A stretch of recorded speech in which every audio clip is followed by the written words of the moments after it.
got Sue chiming in here. Appreciate you being here, Sue. And of course, thank you for the retweet on our Twitter post. Thank you for that. Any thoughts on Jaden Davis, Julian Sayin? So we're talking about two top 5 quarterbacks, two roughly top 25 players in the country. Sayin from North Carolina, and Jaden Davis is a California student athlete. But any leans there? We've got a hard commit, of course, from Sayin to Alabama as of November. I guess I'll jump in there. We'll start with Julian Sayin, somebody that I don't know as much about. You certainly are going to offer guys that have that national caliber type of play.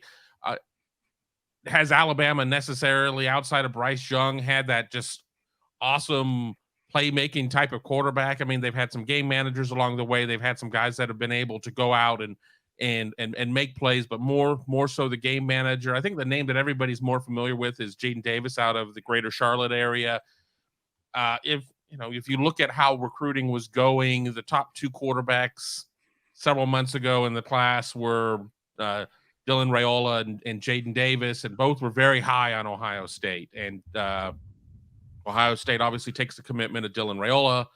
That falls apart. Jaden Davis looked like he was pretty close to committing to that team up north. That has slowed down a little bit. He's seen a co-offensive coordinator depart that program. He's saying, well, I don't feel any differently about Michigan than I did before, but Ohio State has gone into the school, has had conversations with the family of Jaden Davis, and is trying to get back in there. Now, it's way too premature to come in and say that Ohio State is firmly number 2 for them, or number 1 or number 4. But the fact that Ohio State has been able to get involved in that again is a good sign. I think that the fact that Dylan Raiola decommitted when he did rather than 6 months from now is very important for Ohio State, as well as they go in their pursuit of who is going to be the quarterback in that 24 class. When you sit there and you see a lot of the top names already committed to places, and you go after a DJ Lagway who's committed to Florida or somebody like that, or do you widen the net and look at an Aaron Noland or somebody like that? But I think that Ohio State certainly is in the ensemble in terms of recruiting Jaden Davis. I don't know who the lead is at this point, but the fact that it is January 26th as we do this show, and they have a long time to go, I'm not willing to count out Ohio State's chances, but it's not going to be something of where it just, we're just going to pick up where we left off. I mean, why did you take Dylan Raiola over Jaden Davis? Why did you not sit there and wait and see? I mean, there's a lot of questions that are going to have to be answered, and there's a lot of water that's going to have to pass under that bridge.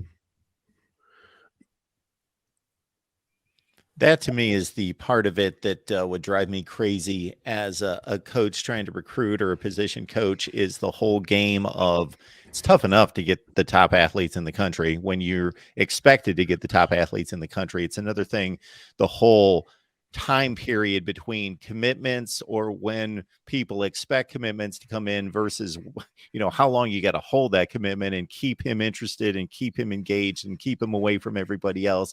And on top of that, if you lose somebody, then boom, you got to turn your attention and play the game of, do we direct our resources this way or that way, and really having a good feel for where they stand, because you don't want to get burned. And that's the real tricky part to the recruiting game for me, is just trying to guess, where to put those resources and strategize in that way, and build relationships and not get burned and have a backup plan. There's a lot more to it than meets the eye. Yeah, they put everything into Raiola's basket, and then he turned his back on them in spectacular fashion.